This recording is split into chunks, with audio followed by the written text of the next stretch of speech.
Why, hello everyone, and welcome to the concert experience right here on AFTERBUZZ TV. I am your host, Tony Moore, and I am joined by a fabulous entertainer who will have you cha-chaing all throughout your city. Please help me welcome to the concert experience, Mr. AB Soto. Yeah. Yeah. Cha-cha, bitch. How are you? I'm good. How are you? Now, you are looking super fantastic today. Thank you. Let me tell you, I knew that I was going to have you on the show today, and I didn't even try. I was like, you know what? I'm just going to keep it real plain and simple, because there is no way I'm going to be able to compete with whatever that you have coming through today, and That's you sweet. did not disappoint. That's sweet. Thank you. I thought I'd dress up. Why not? It's a Monday. Just a little bit. Yeah. Just, a little daytime wear. Yeah, dress to work today. Why not? So let's chit chat about all things you. Now, Yes. you are actually from East LA. Yes. Which I feel like is very rare to meet and talk to someone that's actually born and raised in LA. Right. Like, you guys are more of a rarity than Yeah. people who are not from here. Right. So right. what was it like for you, just like growing up and you coming into your own and finding your zhuzh and all that? Tell us about that. All of that. Yeah. Well, I grew up East LA. Both of my parents are from Mexico. We're first generation here. And, we grew up very like Latin home, very conservative, working parents. Being out, or having a career in the arts was never really like an option or something that like, we saw.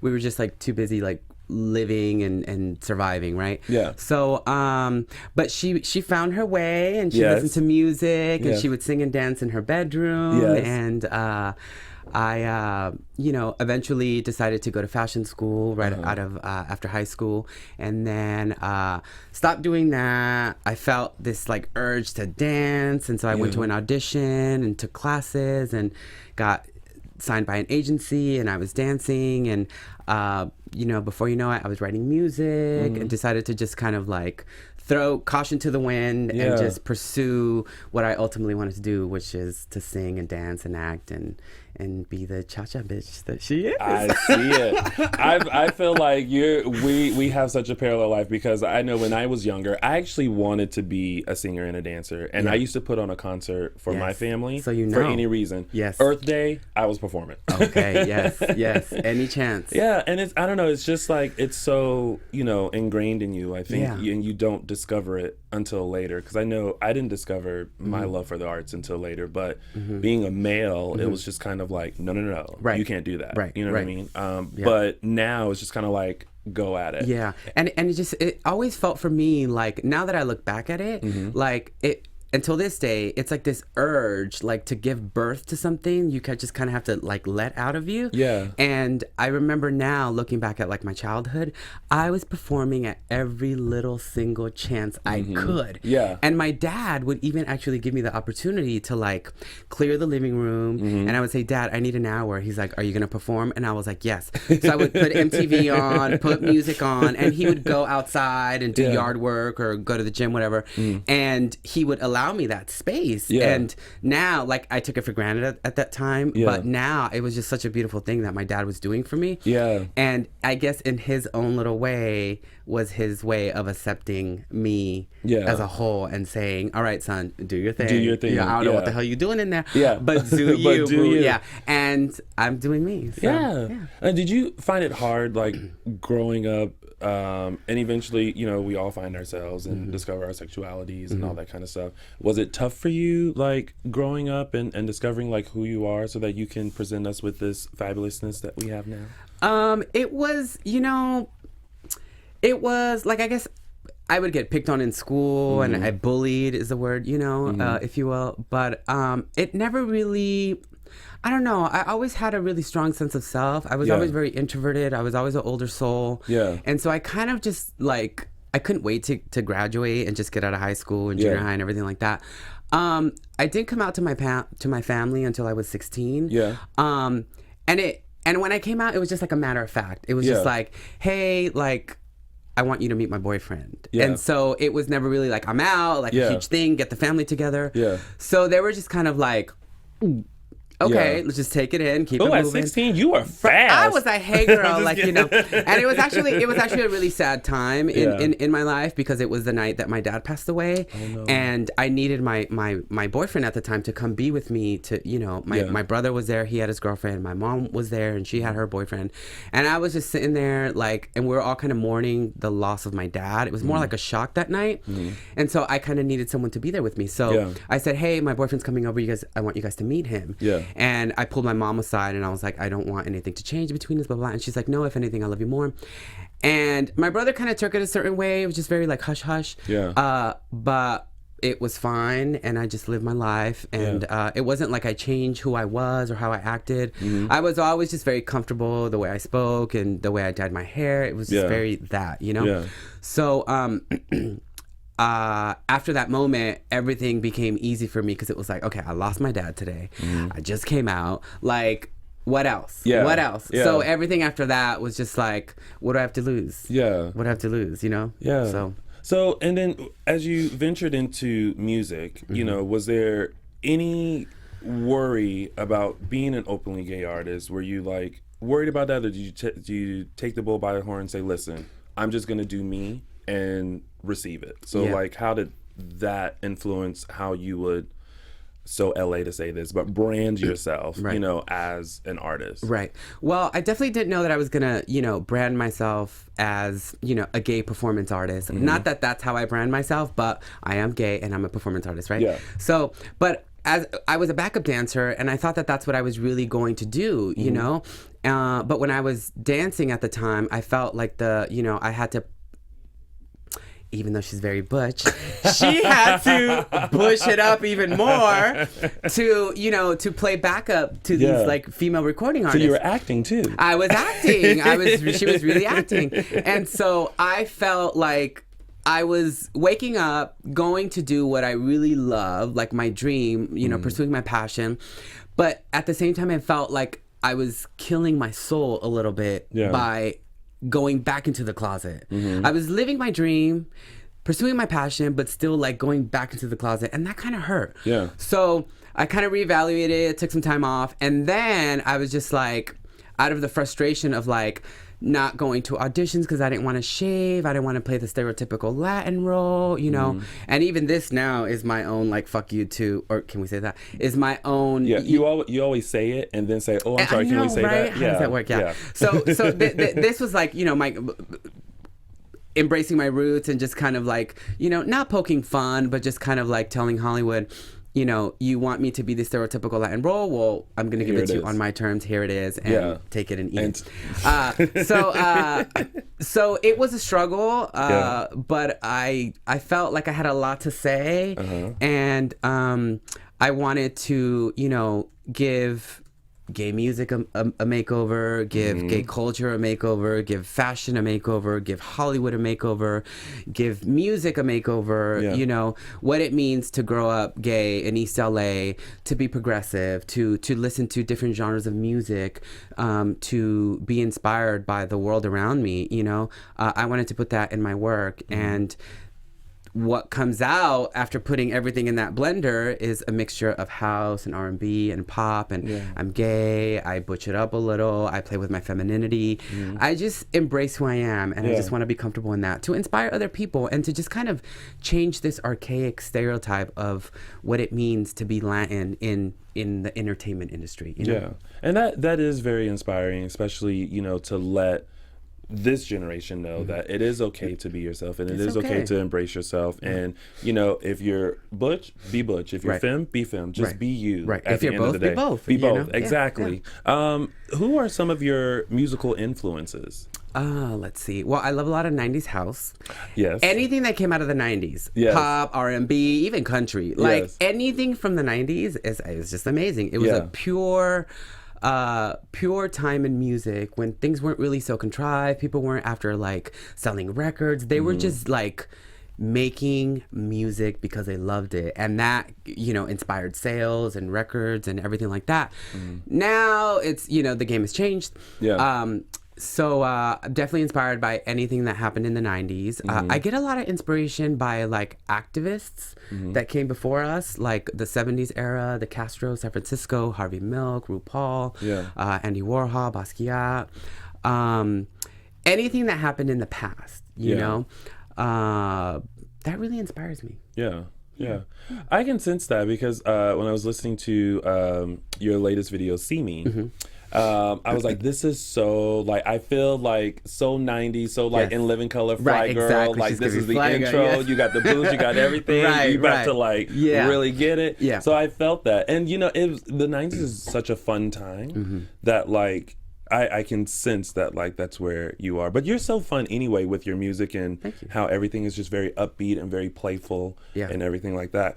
And, of course, we have to talk about Le Fashion. Yes, the fashion. Where do you get, what inspires your fashion? Because it's so eclectic, it's so, like, individual. Like, like where do you draw that inspiration from? Because some people will look at it and go, huh? But some people look at it and go, yes, like, do it. And I like that. I like both of those reactions because it's a performance. You know, I studied fashion after high school, and I worked in the industry for some time, and there was also, like, you know, a lot of rules to follow there, and she's kind of punk and rebellious, and she likes to break the rules and everything like that. You don't look like a rule follower at all. Yeah, right. So, so I think, you know, music and dance and acting, that's a performance. But also, too, fashion for me is a silent performance that says a lot about who you are, what you're trying to say. And I also, for me, it's more of like making people think and making people question, like, well, why is he wearing that? Or what's the idea behind that? Or is he playing that up? Is he making me feel, you know, it's a performance, you know, if I'm wearing a blue quinceañera dress or like a blue mariachi, you know, outfit. Which I love the blue quinceañera dress, she was cute, right? It was, She was very easy to travel with. In Europe, I stuck her in a duffel bag. We did that tour. It was so simple. So for me, it's just more, you know, playing around with, it's drag, you know? It's like, it's a dress.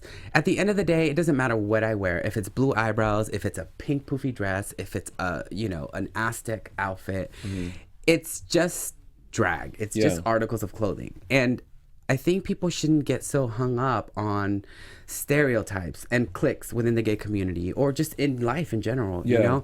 It's all clothes, because at the end of the day, you know, who you are, the essence of who you are, regardless of what race, what sexual preference, that's what really matters, you know?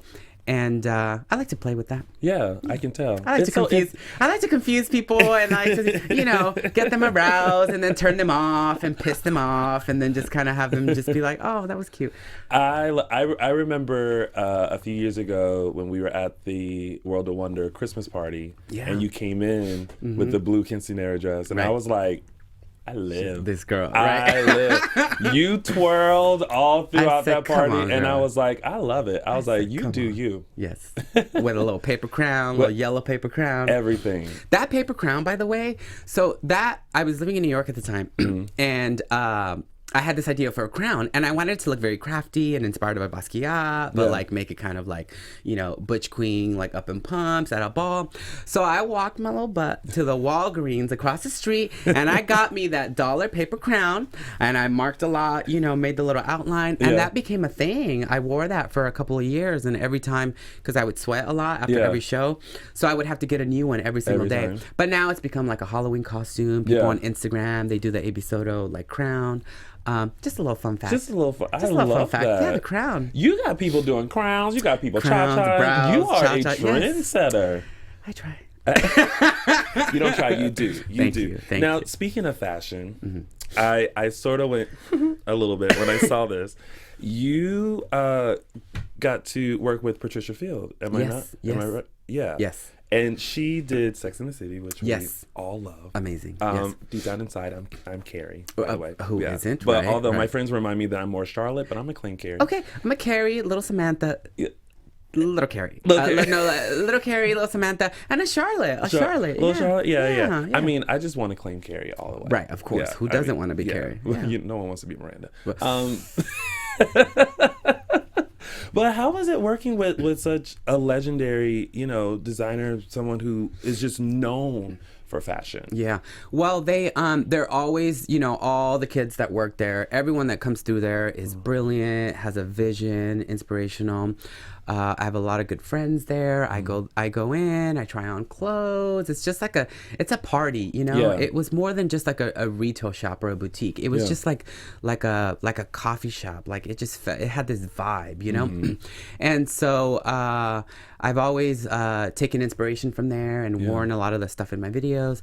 And so I reached out to them to, get some, because I wanted this video See Me to go very 90s, very like simple, clean, that essence of New York, and so I reached out to them. They're like, yeah, we want to, come pull from the store, and you can use every look that you want for the video. We'll cross promote.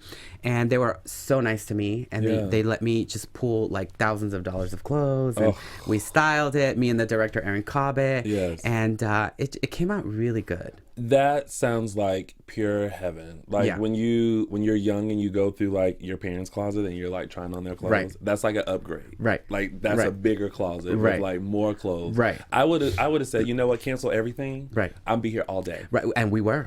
We were in that fitting room. We were just trying on looks and looks, and we had to edit. But I'm very happy with how it came out. Yeah. Yeah. It was awesome. Speaking of working with people and cross promoting, and we mentioned World of Wonder just a little while ago, but you're one of their network spotlights as well, and you've been working with them for quite some time. Yes. How did that help your music, and how did that especially get it out to their network? Is such a niche group of people, and it's drag queens and it's transgender people and everything. How did that elevate your career by working with them? Well, it definitely gave me a lot more exposure. They have a really great following. They're very creative over there. They know what they're doing. They're very like on the pulse of like the next wave of like what art in Los Angeles is gonna be, and if not around the world. But they remind me of like an early MTV. You know what I'm saying? Like just very they're just down for the cause, and they're all really nice to me over there, and they're all fans, and I'm a fan of their content. So we've been working together, and we've have some secrets coming down the lines and stuff like that. I want you to spill the tea. The tea. And, well, the one thing that I can't talk about is obviously the remix of Cha Cha Bitch with RuPaul, which everyone has been waiting for. Yes. And you can't keep the kids waiting. I know. But it's out of my control. Yes. It's in the Wizards' hands, and the Wizards will release it upon the universe. And when that happens, it'll be out. It'll and be everyone very magical, will know. and you guys will get your entire life. Yes, and they will be getting their lives, and then they will leave me alone, and that's that. And but yeah, I'm excited for that. Working with Ru was such a pleasure, and he's so wise and inspirational and down to earth, and the song is amazing, and I'm just like, trust me, I'm at the gym and I listen to it on my iPod, and I'm just like, can this just come out already? But everything that's worthwhile takes time. Yes, and of course. And so that'll be out soon. Yes. More things to come from the World of Wonder crew. Any advice that Ru gave you while you guys were working together? Get it together. Yes. Because there's a new queen getting off at the Hollywood and Highland Station right now. Yep. And they're in class right now, getting ready to come and take your spot. Yes. And you shall not be dethroned from no new queen. No. Every day there's a queen at the Hollywood and Highland Station that just arrived. Yes. That's what she said. Just arrived with their bags. That's Mary it. Tyler Moore, throw the hat up in the air. She's ready. Yeah. That's all you need to know. Yeah. Right there. Well, just watching you and just watching how hard you work, I think it would be very hard for that queen to come for your spot. Come for me. There's room for everyone. There's room for everyone. And there's the right time for everyone. Yes. And there's that Nika Costa song, there's the right time for every star to shine. There's room for everyone. Right now it's you. But right now it's shining. me. Get out of my way. Princessa. Now, you just got back from Tokyo. Yes. And how was that experience and getting them to cha-cha over there? Right, Because they were I saw a little clip on your Twitter. Yes. And I was like, they are cha-cha in the house down over there in Tokyo. They were living. Yes. It's my second time in Japan. And they are always so welcoming, and they embrace me, and they love the art, and they're down for the cause, and they're always just so appreciative that you're there performing. They're so sweet, hospitable. And I did 2 shows the same night at the club called Fancy Him in Nichime, which is the gay area. And it was amazing. They loved it, and I performed 4 songs each set, so it was 8 songs. They loved it, and I was really curious, this time around with performing Cha-Cha Bitch and the songs from this album being a little bit more, Latin influence, how they were going to receive that. And Cha-Cha Bitch was their favorite. Of course. They knew it. They were like, that's the guy, the Cha-Cha Bitch, the Cha-Cha Bitch. Because I was out, I was there for almost a week. And so before I went to a few parties, and because it was Christmas, and I spent Christmas there.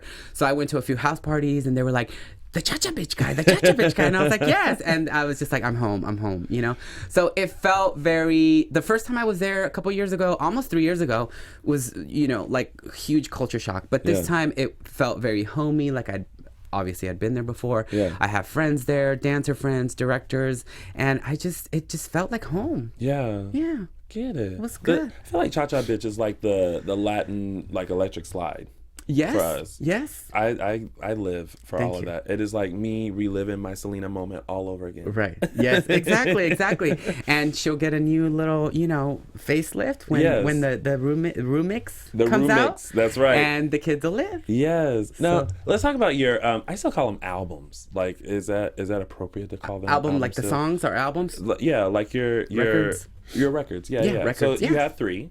Yes. The first 2 were Fag Out, Volume 1 and 2. Yes, Volume 1 and 2. Yes, and then, she knows. Well, Yes. I do my research. And then you currently have Mr. Soto. Yes. What, as you produce each album, like, how did you feel? Did you feel like a transition between each one? Were there a different story that you were trying to tell with each one? Yes. Like, what was your creative process making these albums? So the first 2 albums, well, Fag Out Volume 1 was just me kind of just coming out the gate, like just had everything to say. And, I was like, I'm butch, I'm feminine, I'm a little grungy, I'm not very WeHo, but I'm not too Silver Lake. I kind of fall in between. But yeah, I'm like, I love culture and art, and I like always like vibe with New York, but I'm like an East LA boy, and like, just like everything that I had to say, and out of that came Banshee Power, Butch Beat, hip hop, fashions, Get Down, Dirty Boys, like just everything. The second one, Fag Out Volume 2, I was living in New York, and that was more artsy, underground, very experimental, and very vibey. And then Mr. Soto, for me, so at that time, like, there was the gay rap movement, and everyone was kind of, putting me in a box where it was just like, oh, you're a gay rapper, or are you a singer? Are you a stylist? Are you a dancer? Like, what are you? A choreographer? Or you're Latin. Can you be banji? Or can you do ballroom music? Or can you do house? Like, what is this? Rap? Like, I don't get it, So I wanted to kind of just not step away from that, but just kind of like confuse people even more. Yeah. You are all about confusing people. I was just like, you are all about confusing people and putting them through the trenches. I was like, gay rapper? I'll show you. So then Mr. Soto came about, and I just really wanted to play on like my Latin influences, and and let people know that yes, I'm Mexican, 100%, full-blooded. I grew up in LA. I was born in LA. And I could be banji, I could be cunt, I could be, raunchy, I could be butch, I could be feminine, I could be all those things. Yeah. And Mr. Soto was more like an homage of like going back home, going back into a community that has been very homophobic and not accepting and very machismo, and kind of like come out again in a new way and inspire like, my Latin roots and all my Latin community to, step outside the box, come out, live their life. Yeah. And so Mr. Soto, naming the album Mr. Soto was actually also an homage to my dad. Yeah. Just kind of like out of respect. And I wanted to just play with all of the genres of music that I listened to growing up. Yeah. Because growing up, as a minority in LA, you kind of look down, and like listening to like mariachi music and banda music and Tejano music was just kind of like, You know, it was just kind of like looked down upon. Yeah. And I was just like, no, I'm going to embrace that. And Yeah. like, I kind of wanted to just bring it and make it my own. And so Mr. Soto had that very Latin influence, but still keeping house in there Yes. and keeping dance music, because I love to dance at the end of the day. Yeah. High energy, you know, fun music to dance to. So that's how Mr. Soto came about. Yeah. No, I love it. I love seeing like just like this evolution of like with each project that you do, there's like a different thing that you're trying to say and convey through your music, which I enjoy. So because I remember seeing Banji Power, Right. That's when we first met. Yeah. And I was like, who is this? Who is she? What's she I was trying like, to what do is this? over there? Right. I don't get it. I felt like Karen from Right. goes, what is this? What's happening? What's Right, this? right. That was in 2009. I was giving you like the Banji, Baggy Silhouette. I was giving you Yes. Jeremy Scott before Jeremy Scott was giving, you know, Yeah. like, and it was just like, I was just having fun with it. And Yeah. it was just like 10 dancers deep. We recorded that in like a warehouse in downtown LA, and we were dancing for like 8 hours. It was just fun, you know? And so, oh yeah. Good times. Good no, times. I feel like every track that I hear from you, it is just fun, and you can tell that you're just having fun with it. Yes. Which I feel like a lot of people, you know, they're creative musically, but they just can't have fun with it because they have so many restrictions and things like that. And I mean, one thing that allows your musical freedom is the fact that you're not with a label. Right. Does that make it harder to produce and work on your music, or like how do you feel about just being an independent artist and not having those rules and regulations behind you? Well, there's pros and cons. I mean, it's definitely harder, you know, working independently because you have to fund everything, you have to organize everything, you have to create everything. Yeah. But at the same time, that's the beauty of it. That's the freedom, because I could wake up and say, you know what, I did a Latin song yesterday, but today I'm gonna do like something completely different, and I'm gonna do booty bass music, and I'm gonna do a video for it, or I'm gonna do house, you know. So there's no restrictions. So that's I'm my own boss. I'm the creative director. I get to say and do anything without the label telling me, oh well, you have to be Latin or people aren't gonna get it. You have to do another cha-cha bitch. You have to, you know, keep making Latin music, or what do you mean house, or what do you mean you're gonna rap now? And so there's pros and cons, you know. But I do think that, you know, the industry puts a lot of restrictions on people. So, you know, you see a lot of people not being open with their sexuality. A lot of, you know, people here in Hollywood, the dancers, choreographers, transitioning into singing, you know, they're still in the closet, and there's, you know, there's, you can tell that there's something there that's being contrived. Yeah. And so you kind of just you sit there and you watch it, and you're still kind of waiting for something like, are they gonna give it to me? Are they gonna give it to me? Oh, they didn't give it to me. And it's a little disappointing, but at the same time, you know, they're trying to get on, and they're trying to like market to an industry that, you know, is very tough to break into and be authentic and gay, and there's a formula, you know, but I believe that you can break that formula. And if you really have the courage to, you know, not struggle, but if you have the courage to bite the bullet for a while, you know, there could be a light at the end of the tunnel. You know, it kind of, or a queen at the end of the tunnel. Like, hey, girl, you see me? I'm right here. Can you imagine? Yes, bitch. Yes, I'm here. So the cha-cha bitch thing came with the inspiration behind that. The choreography for me was the little cha-cha girl, the emojicon on the phone. The little girl that goes that's like this. That's like, that's where that came from. Shut up. Cha-cha. Yeah. I love that. Part of the inspiration. Oh, because like you sent me that. I did, yeah. And I was like, okay. Yeah. They're my favorite emojis these days. The little girl and the little cactus and the rose, because it's just very like Latin. It is very Latin. I love that. Well, the little emoji girl, thank you for the cha-cha, because we wouldn't have that. With talking about just like, you know, people kind of coming into their own musically, it reminded me of some of our 90s, you know, pop stars, so to say, like when Pink first came out, and they tried to make her very like hip hop R&B, and we were like, okay, we can get with it, but then she came out with her second album, and we're like, wait a minute, you know, this isn't the same but I like this Right. person. You know what I mean? Yeah. And then also like people like Christina Aguilera who came Right. out like real sweet and innocent. We're Right. like, listen, we got that in Britney. What Right. can you do? And she was Right. like, well, I'm just gonna go totally left. Right. And we like that. Right. You know, so I feel like sometimes record labels, they may have good intentions, but you Yeah. never know, Right. you know, how someone can be received musically. Right. So I love the fact that you don't have that restriction and you can be your fabulous self because Right.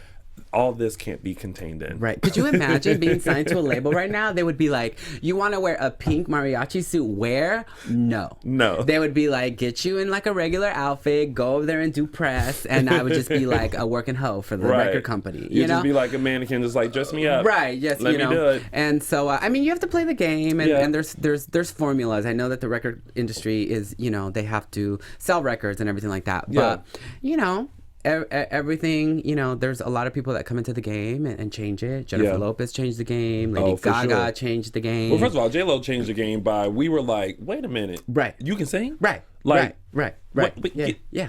But Selena can sing. Right. And they don't give her that much credit. I mean, Yeah. she slays. She does. She She keeps does. changing the game. Yeah, You know? yeah. Oh, when she opened her mouth at the American Music Awards? Yes. I was like, Right.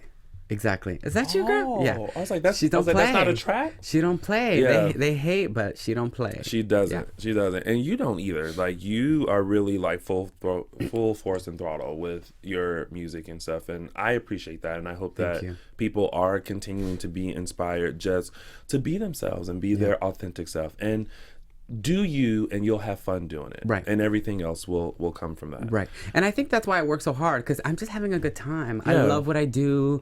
No one's telling me what I should do. Mm-hmm. I'm just like, I wake up and I'm just like, you know what? This would be a great idea for a video. And Yeah. I put that out into the universe and like, I make that happen. So I think that's what, I guess to the outside world, it seems like I'm working hard, but I'm just really having a good time. And Yeah. I'm just like more so giving birth to these ideas so that Yeah. they can just live on even before me. Yeah. So I'm having fun. I'm having fun.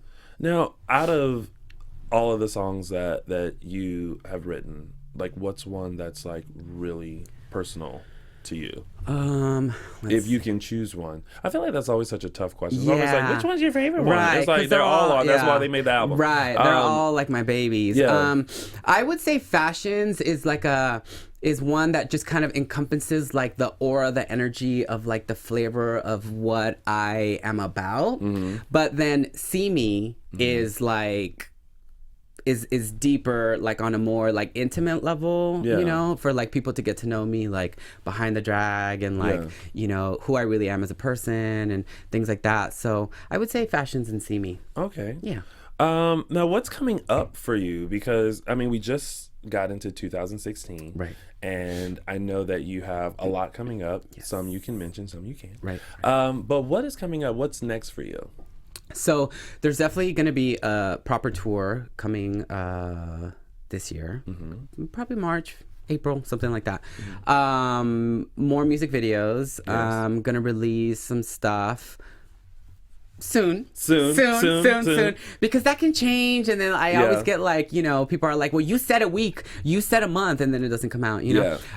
So new videos. I want to finish videos for this Mr. Soto album, and then eventually start working on a new album, because why not? She has a lot of, she's been traveling, she's inspired, she's grown a lot this year. She has more things to say. Maybe she's gonna tackle country next. I don't know, you know, she's just gonna she's gonna watch me. You don't think I'll make country hot? You know what? Could you imagine? No. I'm almost scared to be like, you can't do country, Right? because the next thing I know, Right. it'll be you, Right. very country twang, Country. and I'll be like, Right. this heifer Right. She went did out it. and did a country She album. did You better that. get your life, Carrie Underwood. I live. Okay. So yeah, more music. Yeah. The Roost stuff will come out. The video, the remix, which I'm really excited about. Yes. And a few more little secret projects that she can't talk about because they make you sign contracts and exclusivity things. I know there's one thing in that contract that says if you tell, you owe, and I'm not trying to tell. No, not trying to owe. Yeah.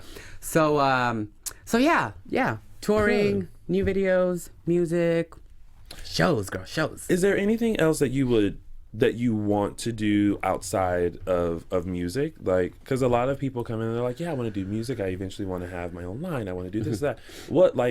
what else would you want to do outside of the musical box, if any? That has nothing to do with entertainment? Or, yeah, whichever. Listen, the world is your oyster. Right? Take the pearl, girl. Right. Well, I mean, I love to teach. I love to teach dance. I've been getting a lot of requests to like teach dance. Want to do that. Acting is always something that I've wanted to do, you know. Activism. Yeah. You know, and I don't know what that really looks like. I mean, I think I'm an activist through my music and just the performance of it all. Yeah. I like to travel, but at the same time, I kind of just want to live in a small town and wake up and just feed my dog and like have a backyard and sounds bake so domestic. So domesticated. Yeah. I just been you know. She travels a lot. She does a lot of things. Sometimes you just want that moment just to breathe. Yeah. And just relax. To just wake up and make her little green smoothie and just. I feel like I'm going to see you on an episode of like Tiny House or something. And it's like on this like little secluded island. Something, you know, a beach where you can just kind of just like live your life and just like sit out on your deck and sunbathe and like do all that. Cooking with AB Soto, something. I don't know.